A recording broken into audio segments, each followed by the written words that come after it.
warahmatullahi wabarakatuh. Baik, kita bertemu lagi dalam kelas online dengan mata kuliah statistika.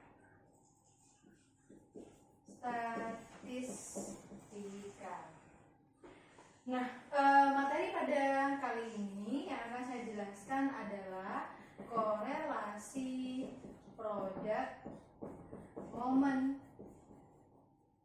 Di minggu lalu kita sudah belajar tentang analisis yang pertama, yaitu analisis deskriptif. Kemudian minggu sebelumnya lagi kita sudah pernah belajar tentang jenis-jenis data. Ada data nominal, ordinal, interval, dan rasio. Saya katakan bahwa jenis data nominal, ordinal, interval, dan rasio itu adalah jenis data yang kemudian memiliki efek terhadap jenis-jenis analisis yang akan digunakan, utamanya pada jenis analisis korelasional. Saya review sedikit tentang jenis data. Jenis data di dalam statistika kan banyak sebenarnya pembagiannya ya. Ada data primer, ada data sekunder, kemudian ada data diskrit, nominal, ada data time series, ada data cross section, ada data yang penggolongannya yang sekarang saya jelaskan ini adalah nominal, kemudian ordinal, kemudian interval, dan rasio. Untuk mengingat kembali tentang jenis-jenis data yang sudah saya jelaskan, teman-teman bisa melihat video tentang jenis data yang ada di dalam analisis statistika. Nah, jangan lihat video saya yang judulnya di YouTube ya, misalkan teman-teman saya di YouTube judulnya jenis data pada metodologi penelitian, karena saya penjelasannya lebih dalam jenis-jenis data itu di dalam statistika yang betul-betul implementasinya gitu. Kalau pada metodologi penelitian saya hanya menjelaskan tentang primer, sekunder, populasi, sampel, dan sebagainya. Karena itu yang dibutuhkan pada metodologi penelitian. Sedangkan yang dibutuhkan pada statistika lebih kepada data-data yang nominal, ordinal, interval, dan rasio. Interval dan rasio. Baik. Nah, nominal ini contohnya data yang tidak memperhatikan peringkat. Contohnya adalah data mahasiswa berdasarkan asal daerah, berdasarkan golongan darah. Data ordinal adalah data yang memperhatikan peringkat. Berarti data mahasiswa berdasarkan peringkat IPK di kelasnya, siapakah peringkat pertama, kedua, dan ketiga, dan seterusnya. Sedangkan data interval itu adalah data yang tidak memiliki nol absolut. Artinya ketika nilainya data tersebut nol, tidak menggambarkan kekosongan dari data tersebut. Contohnya yaitu suhu. Suhunya nol bukan berarti tidak ada suhu. Ada suhu tetapi memang ukurannya adalah 0 derajat Celcius. Sedangkan rasio adalah data yang memiliki nol absolut. Nol absolut itu berarti ketika data tersebut nilainya 0, artinya memang betul-betul tidak ada data tentang hal itu. Contohnya berat badan 0 kg, maka betul-betul tidak ada data tentang berat badan. Begitu ya. Silahkan dilihat lagi pada video sebelumnya. Kemudian,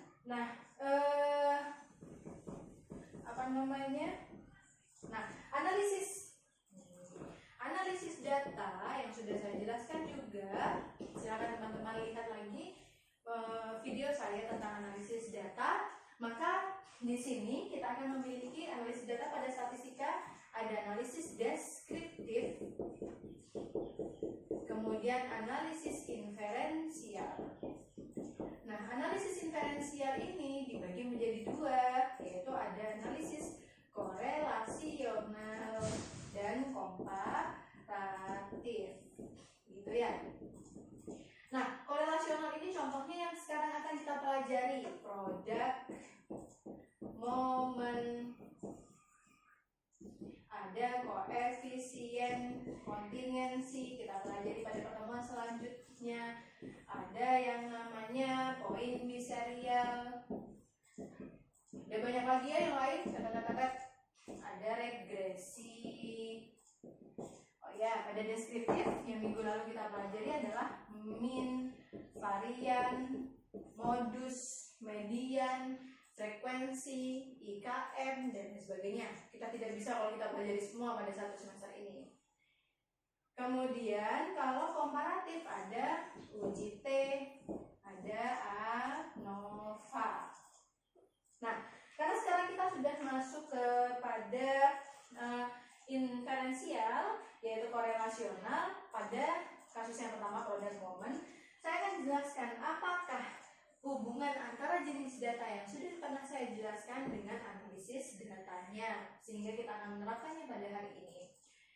Product moment kan kalau di statistika itu ada dua variabel kan ya, teman-teman harus ingat juga itu ada dua variabel, variabel bebas dan variabel terikat. Variabel bebas itu contohnya bagaimana? Variabel yang mempengaruhi variabel yang lain. Sedangkan variabel terikat adalah variabel yang dipengaruhi oleh variabel yang lain. Rasanya sudah saya jelaskan semua juga di jenis data. Kemudian, nah, berarti kita sekarang kalau bicara variabel bebas, variabel terikat itu ada pada korelasional ya. Karena korelasional itu kan mencari hubungan antara apa? Antara dua variabel. Kalau deskriptif dia tidak mencari hubungan dari dua variabel, dia hanya mencari menggambarkan tentang keadaan dari variabel. Jadi di sini satu variabel pun boleh. Kalau di korelasional minimal harus ada dua variabel. Kita kenal ada di sini variabel bebas, ada variabel terikat. Nah, variabel bebas pada product moment itu harus menggunakan data berjenis interval dan rasio. Ini jadi satu ya, interval rasio, interval atau rasio. Bagaimana dengan variabel terikat pada product moment? Sama, pada variabel terikat pada product moment juga harus berupa interval atau rasio. Koefisien kontingensi saya tuliskan variabel bebasnya dan variabel terikatnya itu harus berupa nominal dua-duanya. Saya tuliskan di sini juga begitu ya, nominal dua-duanya. Poin biserial bagaimana? Salah satunya, pokoknya kalau variabel bebasnya sudah nominal, maka variabel terikatnya harus berupa interval atau rasio. Kebalikannya, jika variabel bebasnya berupa interval atau rasio, maka variabel terikatnya harus berupa nominal, gitu ya. Nah, banyak contoh yang lain adalah penggabungan dari jenis-jenis data ini. Kalau regresi sama seperti product moment, yaitu sama-sama menggunakan interval atau rasio. Terus Bu kok sama, bagaimana? Bedanya adalah pada product moment itu mencari hubungan saja, sedangkan pada regresi akan mencari pengaruh, begitu. Sudah saya jelaskan juga pada analisis data kemarin. Nah, yuk sekarang kita masuk ke product moment. Berarti product moment syaratnya adalah data pada product moment harus berupa variabel bebas dan terikat, harus berupa interval atau rasio, gitu. Jadi pengertian dari korelasi product moment itu apa? Analisis yang digunakan untuk mencari hubungan dari dua variabel atau lebih, di mana variabel tersebut bersifat interval atau rasio. Jadi kalau datanya itu bukan berupa interval rasio, tidak boleh kita menggunakan product moment. Bolehnya pakai apa, Bu? Pakai cara yang lain. Kita tinggal lihat jenis-jenis dari variabel bebas dan variabel terikatnya. Gitu ya. Saya hapus yang sekarang ini, kita langsung masuk ke contoh soal pada product moment.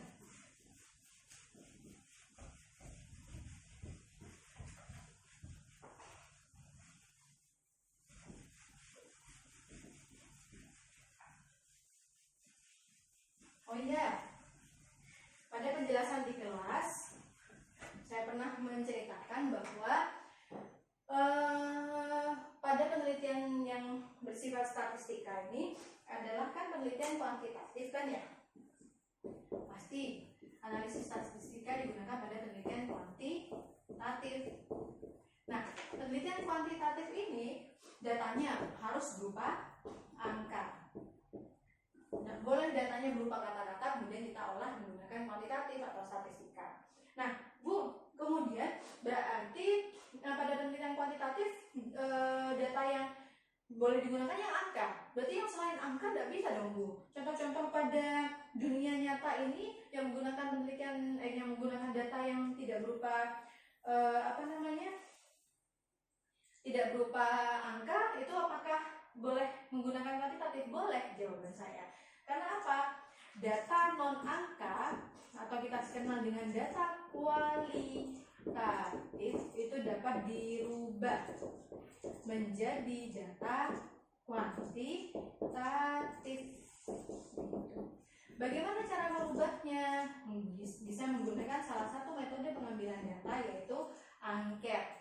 Kita akan mempelajari metode-metode pengambilan data nanti ketika kalian sudah semester 6 pada mata kuliah metodologi penelitian. Kalau sekarang kita lebih kepada aplikasi dari statistikanya itu bagaimana. Nah, intinya data yang berupa non angka atau kualitatif bisa diubah menjadi kuantitatif. Contohnya apa, Bu? Misalkan ada judul penelitian peran kualitas karyawan terhadap pendapatan perusahaan. Oke. Contoh yang seperti ini bisa menggunakan penelitian kuantitatif. Kata saya, dalam suatu judul penelitian yang harus dilakukan pertama kali adalah menentukan objek penelitian. Objek penelitian adalah fokus dari penelitian kita. Kita mau fokus kemanakah dari penelitian ini? Kita akan fokus ke pertama kualitas karyawan, dan yang kedua adalah pendapatan perusahaan. Peran ini adalah tujuan dari analisis. Nah, tujuan dari analisis deskriptif kah? Apakah analisis korelasional kah? Ataukah analisis komparatif? Kalau peran lebih tepat menggunakan analisis korelasional. Nah, maka ini menjadi objek yang pertama, ini menjadi objek yang kedua. Objek pada penelitian kuantitatif kemudian disebut dengan variabel. Saya singkat dengan var. Nah, maka kita punya dua variabel kan ya? Kalau kita punya dua variabel, ada kemungkinan satu variabel bebas dan satu lagi adalah variabel terikat. Tinggal kita tentukan manakah yang bebas, manakah yang terikat. Bebas adalah yang mempengaruhi variabel yang lain. Berarti dari variabel yang kualitas karyawan dan variabel tentang pendapatan perusahaan, manakah yang mempengaruhi variabel yang lain? Kata-katanya saja sudah peran. Peran kualitas karyawan, berarti pengaruh kualitas karyawan. Kualitas karyawan mempengaruhi siapa? Mempengaruhi pendapatan perusahaan. Berarti karena kualitas karyawan mempengaruhi pendapatan, maka kualitas karyawan menjadi variabel bebas. Sedangkan pendapatan perusahaan itu dipengaruhi oleh kualitas karyawan, maka pendapatan perusahaan menjadi variabel terikat karena dipengaruhi, gitu ya. Kemudian, nah, objek atau variabel inilah yang akan kita ambil datanya. Dua-duanya ini kita harus ambil data, sehingga kita akan memiliki dua data. Data yang pertama nanti yang akan kita dapatkan adalah data dari objek pertama tentang apa? Kualitas. Ini kita saja tentang kualitas SDM, dan data yang kedua yang akan kita dapatkan adalah tentang pendapatan perusahaan. Nah, nanti keluarlah tabel yang bentuknya seperti ini. Nah, ini asal muasal kok keluar tabel di dalam statistika. Berasal dari objek-objek penelitian yang kemudian kita ambil datanya dan kita susun di dalam tabel. Kemudian, nah, kita sekarang bicara jenis data yuk. Jenis data pada penelitian ini, yuk, kualitas karyawan. Datanya kualitatif atau data kuantitatif? Datanya angka atau berupa non-angka? Caranya adalah mendeteksinya bisa menggunakan pertanyaan. Bu, saya nggak tahu, Bu, kualitas karyawan ini kualitatif atau kuantitatif. Caranya adalah kita bertanya pada diri kita sendiri atau kepada orang lain. dengan pertanyaan bagaimana. Bagaimana apa? Bagaimana kualitas karyawan. Kalian tanya ke diri sendiri, membaca pertanyaan kualitas karyawan, ada jawab dari kok ya. Kualitas karyawan di perusahaan itu apa angka, apa non angka. Nah, orang lain atau kita berikan ke orang lain. Bagaimana menurut kamu kualitas karyawan yang ada di BRI? Jawaban orang itu pasti kan bukan angka, bukan kualitas karyawan di BRI itu 70.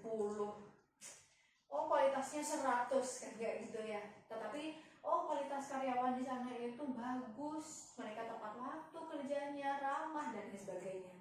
Berarti kata-kata bagus atau kualitasnya kurang atau kualitasnya sangat bagus, itulah jenis datanya. Berarti kan jawabannya adalah bagaimana kualitas karyawan. Kata-katanya kan adalah baik atau bagus atau sangat bagus atau kurang atau tidak bagus, gitu kan ya. Nah, karena data-datanya berupa kata-kata, sehingga kualitas karyawan datanya berupa data kualitatif. Berupa kata-kata. Nggak ada orang jawab pertanyaan kualitas karyawan dengan angka 89, nggak ada. Gitu. Lanjut, pendapatan perusahaan. Jelas kalau pendapatan berarti kan angka. Berarti datanya sudah dari awal ini adalah data kuantitatif. Singkat begitu saja. Bu, ini kualitatif, ini kuantitatif datanya. Lah kok ada data yang non angka? Apa bisa Bu dikerjakan dengan statistika? Bisa, karena data kualitatif dapat dirubah menjadi data kuantitatif. Dengan cara apa? Ada metode pengambilan data menggunakan angket. Nanti kita menyusun angket tentang kualitas karyawan. Angket itu teman-teman bentuknya kayak gini nih, kertas. Mungkin teman-teman pernah pergi ke perusahaan, pergi ke rumah sakit, pergi ke tempat layanan-layanan umum lah. Atau kalau di kampus kami kemarin kami sempat menyebarkan angket kepada mahasiswa untuk penilaian tentang kualitas dari dosen. Gitu. Nah, kertas-kertas itu tulisannya begini, misalkan ya tentang kualitas karyawan. Kualitas karyawan. Kita susunlah pertanyaan tentang kualitas karyawan berdasarkan referensi ya, disusunnya ya, ada pertanyaan 1 sampai 10. Kemudian ada pilihan jawaban, sangat baik, baik, kurang baik, sangat kurang baik. Kalau kalian pernah melihat yang seperti ini, atau misalkan jawabannya iya tidak, Bu saya pernah lihat tapi tidak 5 jumlahnya, tidak 4, cuma ada 3, sangat baik, baik, kurang baik. Itu sama tidak Bu angket? Sama. Yang penting kalian melihat metode yang seperti ini namanya angket. Nah, kemudian ini nanti kita punya di dalam ilmu statistika namanya skala Likert. Skala Likert. Skala Likert itu merubah yang tadinya kualitatif menjadi kuantitatif. Kita punya SB sangat baik, baik, kurang baik, dan sangat kurang baik. Maka kita jadikan angka menjadi 4, 3, 2, dan 1. Apa harus selalu begitu Bu? Tidak, boleh 1, 2, 3, dan 4 begitu. Ini artinya kualitatif, ini artinya kuantitatif. Mana spidol merah? Ini kual, ini kuan. Jadi nanti pertanyaan 1 misalkan menjawab sangat baik, kita beri poin 4. Nomor 2 menjawab kurang baik, dapat poin 2. Nomor 3 menjawab dengan baik, dapat poin 3. Semua sampai pertanyaan ke-10 kita jumlahkan. 4 ditambah 2, 6, 6 ditambah 2, 9, ditambah seterusnya sampai ketemu misalkan 52. Inilah yang dimaksud dengan data kuantitatif. Data yang awalnya kualitatif kita ubah menjadi kuantitatif. Maka nanti ketemu kualitas SDM dari karyawan yang pertama adalah 52. Paham ya? Nah, yuk sekarang kita langsung masuk ke Jadi ini adalah cara dalam merubah data kualitatif menjadi kuantitatif.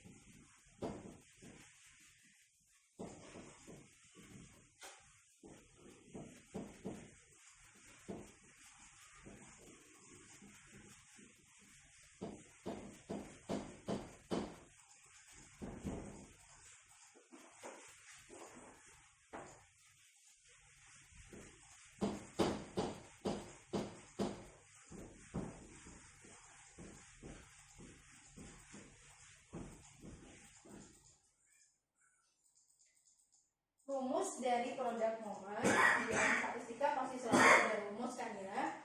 Rumus dari produk momen kita lambangkan dengan R. R itu apa? R itu korelasi.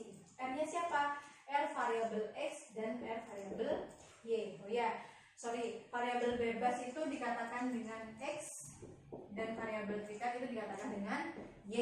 Begitu ya.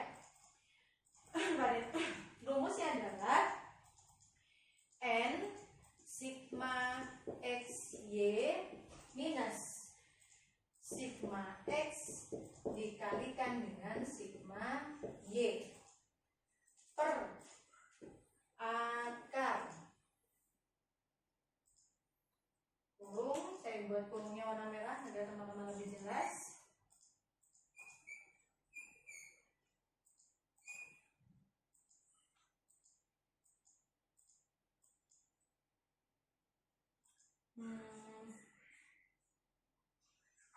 Saya kecil saja ya, karena nanti tabelnya banyak.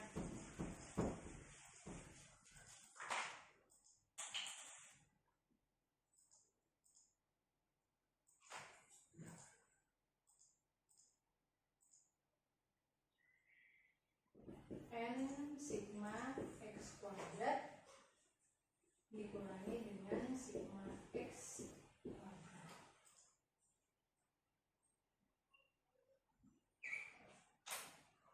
Kemudian N sigma Y kuadrat minus sigma Y kuadrat.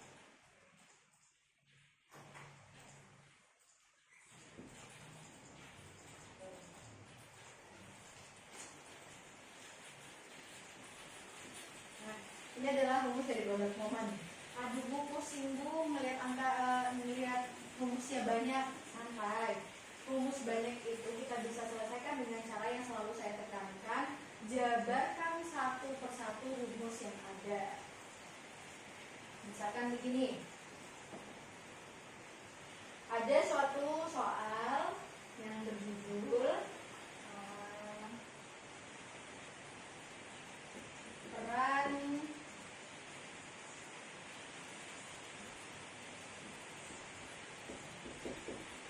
kualitas SDM terhadap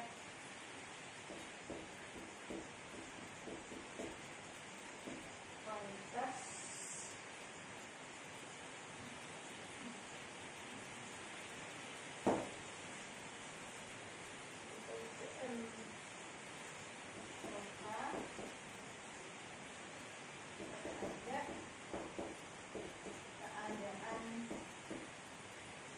ekonomi kota tersebut. Misalkan ada judul peran kualitas SDM dari suatu kota terhadap keadaan ekonomi kota tersebut. Diberikan data berupa tabel langsung, ini sudah dikumpulkan datanya ya. Ada 10. Ini nomor kota, misalkan di sini nomor 1 atau saya katakan di sini Sampang, Pamekasan, Bangkalan, dan lain sebagainya ya. Ini contohnya, maksudnya ini adalah kota 1, 2, 3, 4, 5, 6, 7, 8, 9, 10. Boleh. Selanjutnya di sini adalah kan objek penelitiannya yang mana nih? Objek penelitiannya adalah kualitas SDM kota tersebut terhadap keadaan ekonomi kota tersebut. Sehingga ini saya sebut sebagai objek 1 dan ini objek yang kedua. Maka di sini apa datanya? Data tentang kualitas SDM. Dan di sini tentang apa? Keadaan ekonomi. Data dikumpulkan dengan suatu metode ya. Ini ceritanya kita sudah langsung punya datanya. Saya tuliskan 20, 18, 15, 20, 10, 12, 16, 14, 18, dan 12. Kemudian yang sebelahnya adalah 3,14, 2,8,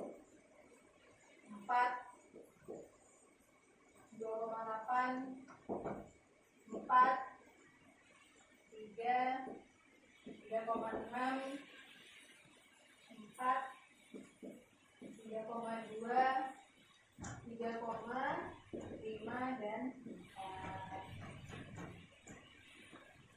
Oke, begini ya. Kualitas SDM dengan hasil angket tadi mendapatkan nilai sekian dan keadaan ekonomi misalkan menggunakan data yang seperti ini. Ini contoh saja. Nah, kita diberi tugas untuk mencari apakah ada korelasi, apakah ada hubungan antara kualitas SDM terhadap keadaan ekonomi kota tersebut menggunakan rumus problem momen yang sudah ada. Maka kata saya, kalau kita punya rumus, bagaimana cara mengerjakannya? Kita bedah rumus satu persatu, baru kita bisa menyelesaikannya. Yuk, kita bedah dari rumus yang paling atas, N. Apakah N? N adalah banyaknya data. Ada berapa banyaknya data? Ada ini, berarti N-nya ada 10. Saya tuliskan N 10. Kemudian kita masuk ke sigma XY. Sigma adalah jumlah. Jumlah dari apa? Jumlah dari X. X-nya diapakan dengan Y? Jika tidak ada tanda apa-apa, itu artinya dikalikan. Berarti jumlah dari X dikali Y. X sudah punya kan ya? Inilah yang dimaksud dengan X. Yang ini dimaksud dengan Y. Karena X adalah variabel bebas, ini adalah variabel terikat. Kemudian kita sudah punya X dengan Y, tapi kan kita belum memiliki perkalian antara X dikalikan dengan Y. Untuk menjawab ini loh. Nah, X kali Y. Berarti kalau belum ada, kita cari dulu X dikalikan dengan Y. Buat tabel penolong. Saya berikan merah tabel penolongnya. Oke. Bagaimana cara mendapatkannya? Berarti X-nya berapa? 20. Y-nya berapa? 3,1.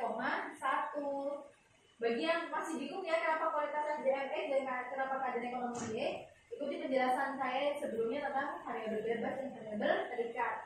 Ini variabel bebas karena dia mempengaruhi variabel yang lain yaitu keadaan ekonomi, dan keadaan ekonomi dipengaruhi variabel yang lain yaitu kualitas SDM. Ya, di sini langsung saya tuliskan 20 dikali 3,1. Hasilnya berapa? 20 kali 3,1.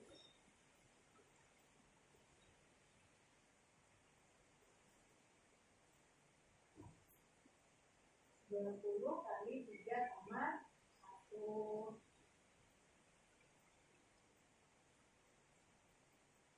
Hasilnya adalah 62. Nah, seterusnya caranya sama. Jadi 18 dikali dengan 4. Berapa 18 kali 4? Hasilnya adalah 72. Berarti untuk mendapatkan di bawahnya sama. 15 kali 2,8 gitu ya. Jangan bingung, pokoknya caranya sama. Saya langsung tuliskan hasilnya, yaitu 42. Kemudian 80. Saya pakai warna hitam saja ya.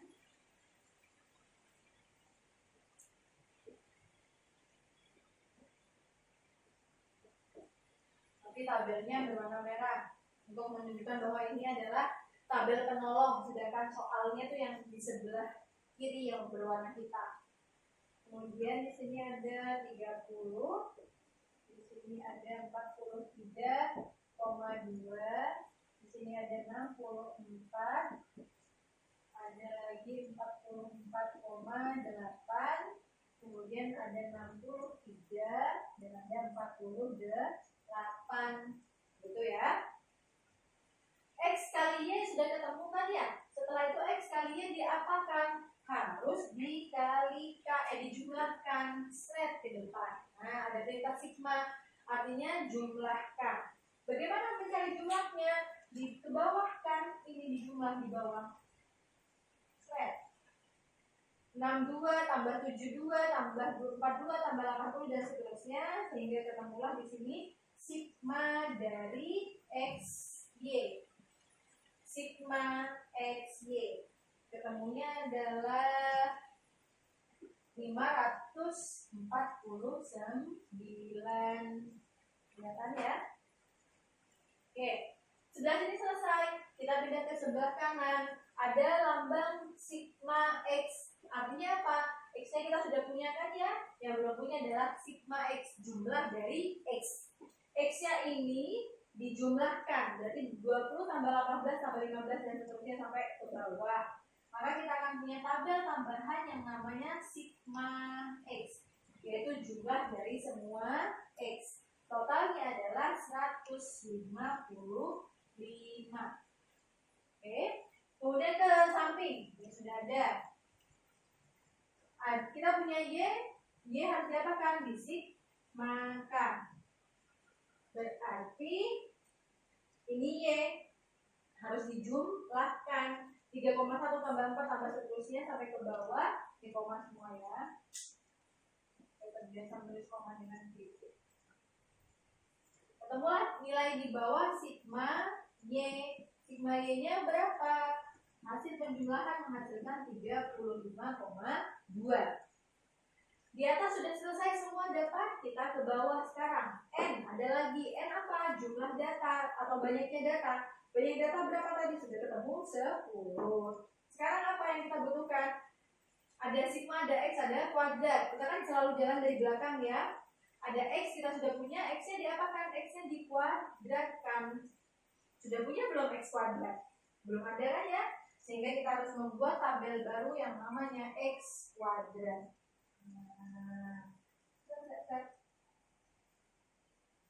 X kuadrat didapat dari mana? Namanya X, ini kan ya, dikuadratkan, berarti 20 dikuadratkan. 20 dikuadratkan berapa? 400. Kemudian 18 dikuadratkan. 18 dikuadratkan berapa? 526. Berapa? Oh, 32. 3, 2, 4. Seterusnya 15 kuadrat dan seterusnya. Kita langsung menuliskan hasilnya.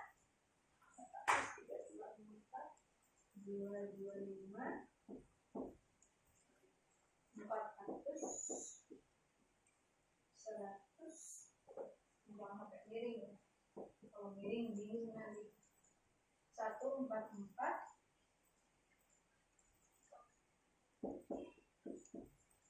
Kemudian 156, ada 196,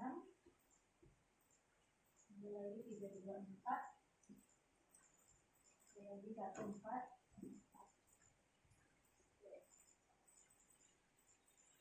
Nah, kemudian apa yang diminta?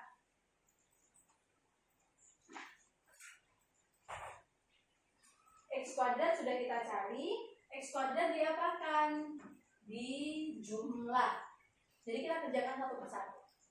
X kuadrat dijumlah, ini X kuadrat dijumlah, berarti kita letakkan di bawah kan ya, sigma X kuadrat. 400 tambah 324 tambah seterusnya ketemu angka 2513. 2513. Gitu ya.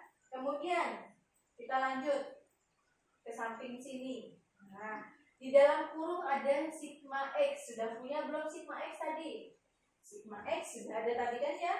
Mana sigma X? Di Disinilah sigma X. Sigma X-nya diapakan? Dikuadratkan. Maka ini tugasnya dikuadratkan. Sigma X dalam kurung yang dikuadratkan. Berarti 155 kuadrat. 155 kuadrat berapa?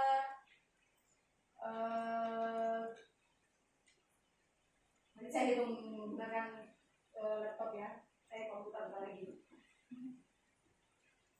Kemudian selanjutnya kita mencari. Nah, ini beda ya antara sigma X kuadrat dengan sigma X yang tidak di dalam kurung. Bedanya begini. Kalau yang sebelahnya itu kan sigma X kuadrat. Apakah bedanya dengan sigma X di dalam kurung? Kalau ini kita kerjakan dari belakang. Kerjakan X kuadrat, hasilnya baru dijumlahkan. Kalau ini, karena ada perintah di dalam kurung, maka ikuti dulu perintah yang ada di dalam kurung. Di dalam kurung apa? Jumlahkan dulu kan ya. Berarti sigma X dijumlahkan. Jumlahnya baru apa? Baru dikuadratkan. Jadi itu perbedaannya. Sehingga juga kan menghasilkan nilai yang berbeda meskipun terlihat sama sepintas. Kemudian sama ya, n di sini sama, kemudian di sini y kuadrat. Cari dulu y kuadratnya. Y kuadrat belum ada kan ya? Kita cari y kuadrat ke samping sini. Set. Nah, y kuadrat. Y kan di sini nilainya. Berarti untuk mencari y kuadrat adalah 3,1 kuadrat. 3,1 kuadrat hasilnya adalah 9,61. Selanjutnya 4 kuadrat. 4 kuadrat nilainya berapa?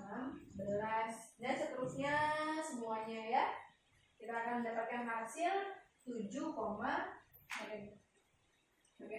Sudah kita saja 7,84. Kemudian 16, 9, 12,96, kemudian 16. Ini kalau enggak urut kayak gini. Sebentar. Ya, dari garis ya. Biar tidak bingung.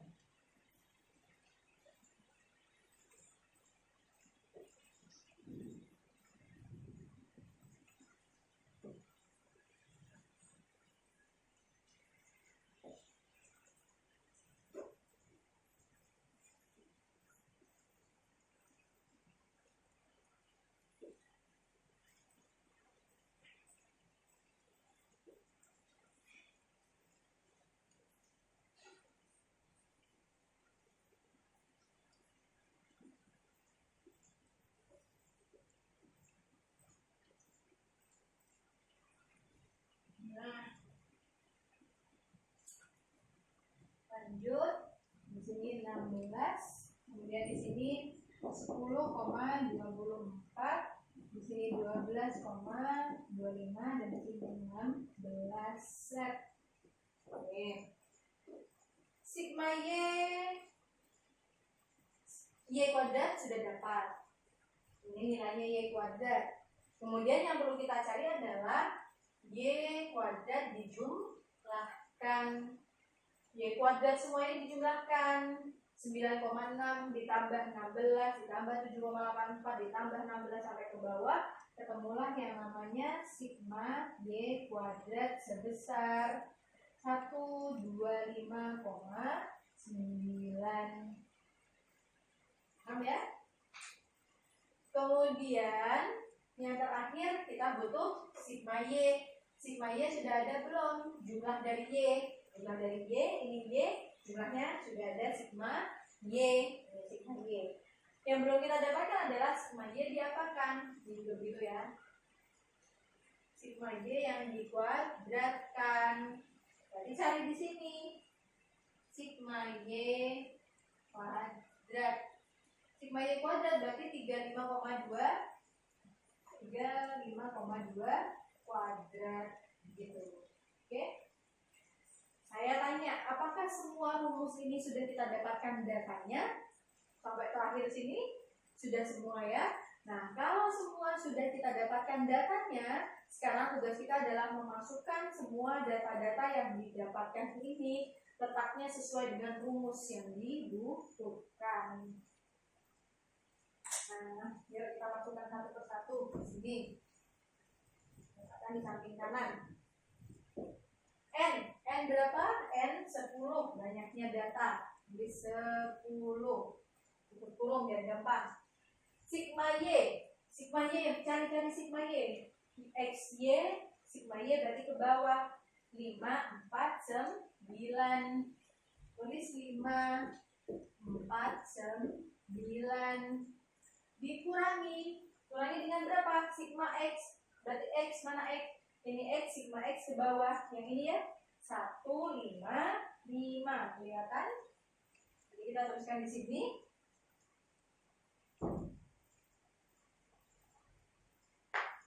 1, 5, 5. Kemudian sigma Y. Mana sigma Y? Y di sini. Sigma Y berarti ke bawah. Ini 35,2. Kita tuliskan lagi. 35,2. Di atas sudah semua. Kalau sudah, baru kita pindah ke bawah. Beri garis per stret. Beri tanda akar. Stret. Nah, di angka yang pertama, di angka yang kedua. N-nya berapa? 10. Bisa di 10. Kemudian sigma X kuadrat. X kuadrat, kita caranya bacanya di belakang sigmanya ya. X kuadrat dulu, cari mana X kuadrat? Ini. Sigma X berarti ke bawah. Ini sigma X kuadrat. 2513. Tuliskan agar tidak teguh, kita beri kurung. 2513. Dikurangi dengan berapa? Dikurangi dengan sigma X kuadrat. X dikuadratkan di sigma. X dijumlahkan, dikuadratkan. Berarti 155 kuadrat. Tuliskan di sini. Ini mau ditulis langsung hasilnya juga boleh ya. 155 kuadrat. Boleh kecil ya. 155 kuadrat. Tutup kurung. Oke. Bawah yang sebelah sini sudah, kita pindahkan ke sebelah kanan lagi. N-nya sama 10, tulis 10. Kemudian Y kuadrat. Y mana Y? Ini Y. Kemudian Y kuadrat ya, sorry. Y kuadrat, ini Y kuadrat. Y kuadrat disigmakan. Berarti berapa? 125,9. 125,9. Kemudian dikurangi dengan berapa? Sigma Y. Berarti Y, cari Y, disigmakan, dikuadratkan, berarti 35,2 kuadrat. Tuliskan di sini 35,2 kuadrat. Intinya semua angka yang sudah kita dapatkan satu persatu pada perhitungan tadi diletakkan ke dalam rumus. Telaten yang dibutuhkan ya. Nah, yuk. Sekarang tinggal kita hitung menggunakan kalkulator satu persatu.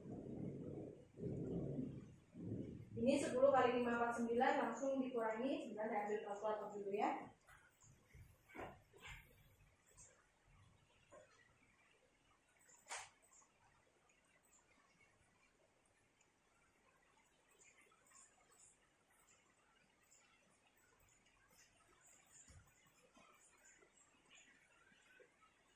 Oke. 10 kali 549, 5.490. Dikurangi dengan 155 dikali dengan 35,2. Hasilnya adalah 5.456. saya sarankan di dalam statistika kalau ada ribu-ribu itu kan ada titik, jangan ditulis titiknya, karena nanti kita kalau sedang bingung itu kita sedang berburu, kita akan bingung itu titik atau koma jadinya. Nah, jadi mendingan kalau ribu-ribu nggak usah ditulis, baru kalau ada koma kita tulis ya. Kemudian yang di bawahnya berapa tuh nilainya? 10 kali ini berarti kan 2513 nol gitu ya. Kemudian dikurangi dengan 155 kuadrat. 155 kuadrat berapa? 24.025.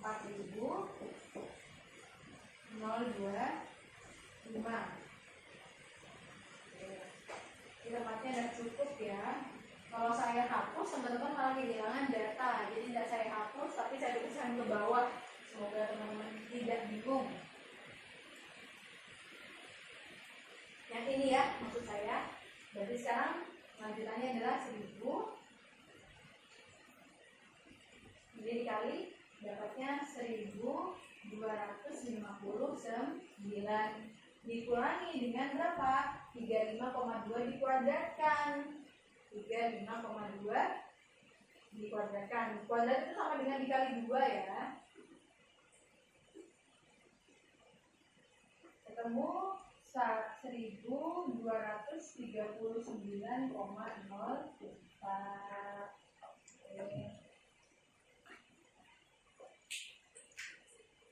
Dah. Ini penjabaran dari yang di atas. Sekarang kita hitung lagi sama dengan, kita hitung satu persatu. Saya hitungnya satu persatu karena kalau langsung nanti teman-teman khawatir bingung ya. Nah ini dikurangi, berarti 5.490 dikurangi dengan 5.456, ketemulah angka 34. Ketemu angka 34, kemudian di bawahnya akar seret. Nah ini ada kurung yang pertama, ada kurung yang kedua. Kita hitung lagi, 2 sekian dikurangi sekian, 25.130 dikurangi 24.025.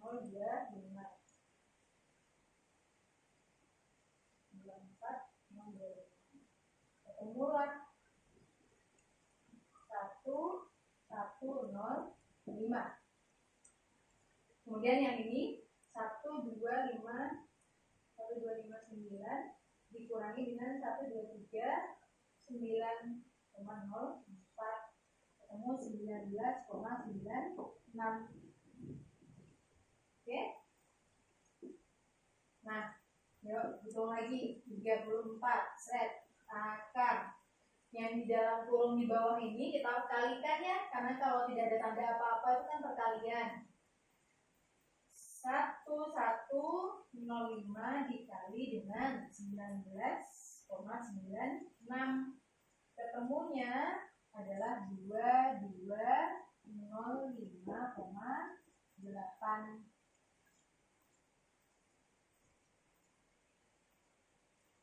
Kemudian 34 diapakan sekarang? Akarnya dihilangkan. Cari di kalkulator kalian untuk akar.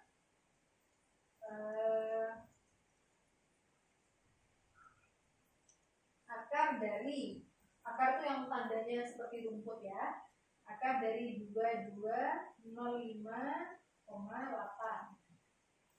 2205,8 ketemunya 46,96. Baru kita bagi 34 dibagi dengan 46,96, ketemunya angkanya adalah 0,72.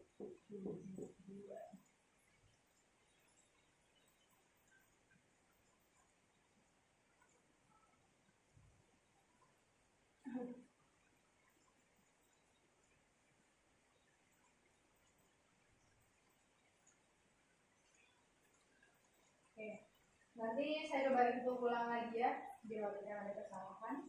Artinya kalau yang sementara kita dapatkan adalah bahwa nilai dari RXD Berarti yang kita dapatkan hasil akhir inilah yang dimaksud dengan RXY atau korelasi antara nilai dari X terhadap nilai dari Y. Kemudian apa artinya Bu? XY ini semua nilai 0,72 ini. Nah, di dalam korelasi produk momen kita mengenal yang namanya tabel interpretasi. Saya hapus ya, agar saya bisa menuliskan tabel interpretasi.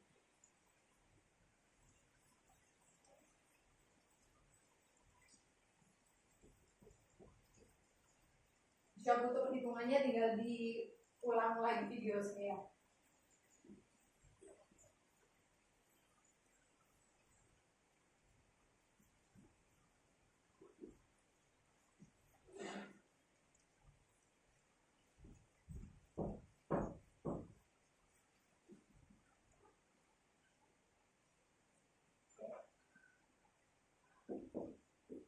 Tabel interpretasi nilai R. Jadi apa arti R 0,72 itu kita akan menjelaskan di sini. Di sini nilainya R dan di sini interpretasi. Teman-teman bisa mendapatkan tabel ini di Google, banyak ya, tinggal diklik tabel interpretasi nilai R. Nah, nilai R atau korelasi itu dimulai dari 0,00 sampai dengan 0,19. Kemudian di sini masuk ke 0,2 sampai dengan 0,39. Di sini 0,4 sampai dengan 0,59. Di sini 0,6 sampai dengan 0,79. Di sini 0,8 sampai dengan 9.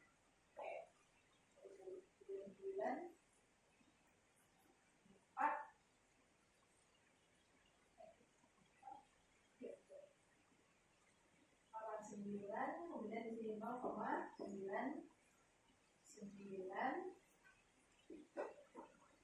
atau yang tidak lebih dengan 1.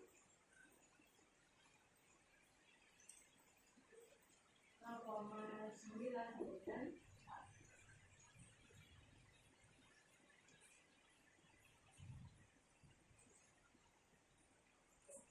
Nah, kemudian ini sangat lemah, kemudian lemah, sedang, kuat, dan sangat kuat. Kalau bisa juga dikatakan ini dengan 1,9. Nah, ini adalah nilai R, lambang dari interpretasi dari lambang korelasi. Jadi korelasi di seluruh dunia ini antara dua hal itu ada korelasi sangat lemah, ada korelasi lemah, ada korelasi sedang, ada korelasi kuat, ada korelasi sangat kuat. Diketahui dari manakah nilai-nilai tersebut? Diketahui dari perhitungan tadi yang produk momen itu sampai ketemu, paling akhir adalah 0,72. Arti dari 0,72 itu apa? Kita lihat interpretasi di sini. 0,72 itu masuk kategori yang mana? Apakah masuk kategori di sini? Tidak kan ya? Masuk kategori sini dan juga sampai mana? Berarti masuk dalam kategori yang 0,6 sampai dengan 0,79 begitu. Berarti interpretasinya adalah apa? Nah, kita tuliskan di sini. Jadi hubungan antara apa? Kualitas SDM dengan keadaan ekonomi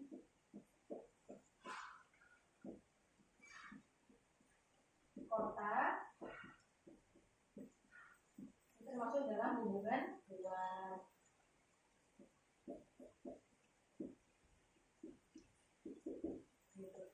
Apa artinya hubungan kuat? Berarti ketika kualitas SDM dari kota tersebut itu meningkat, karena ini kan korelasinya positif ya namanya. Ketika kualitas SDM itu meningkat akan menyebabkan keadaan ekonomi kota tersebut juga akan ikut meningkat. Dan kuat korelasinya semakin kuat. Jadi kalau korelasi lemah itu maksudnya begini. kalau kualitas SDM kotanya naik, maka keadaan ekonomi juga akan naik, tapi tidak akan terlalu memiliki efek yang besar gitu. Mungkin korelasi yang besar keadaan ekonominya disebabkan oleh yang lain, bukan oleh kualitas SDM. Nah, tapi kalau hasilnya kuat berarti keadaan ekonomi suatu kota itu memang kuat dipengaruhi oleh kualitas SDM. Itu maksudnya ya.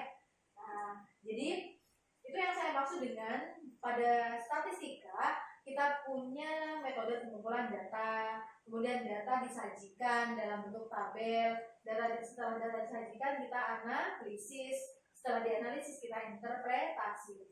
Inilah analisisnya dan inilah interpretasinya. Kalau kita cuma tahu cara menghitung sampai akhirnya 0,72, tetapi kita tidak tahu arti dari 0,72 itu apa sebenarnya, maka perhitungan kita tidak akan pernah memiliki arti. Kita ditanya sama ahli statistika, atau misalkan kita suatu saat mengadakan penelitian, atau suatu saat kita sudah bekerja masuk ke bagian analisis data, hasil analisis datanya kemudian ditanya oleh kepala kantor kita, apa Mbak Mas maksudnya ini? Aduh Pak, saya tidak tahu, saya cuma bisanya menghitung. Nah, kan arti dari hitungan itu tidak akan pernah memiliki arti apapun bagi perusahaan itu, bagi tempat penelitian tersebut, begitu. Sehingga teman-teman dituntut untuk tidak hanya sekedar bisa melakukan perhitungan, analisis, tetapi juga bisa melakukan interpretasi. Inilah yang dimaksud dengan interpretasi. Begitu ya. Ini adalah materi tentang product moment. Silakan dipelajari lagi, dipahami lagi dengan contoh-contoh soal dan literatur yang lain agar lebih paham. Saya akhiri kelas ini. Wassalamualaikum warahmatullahi wabarakatuh.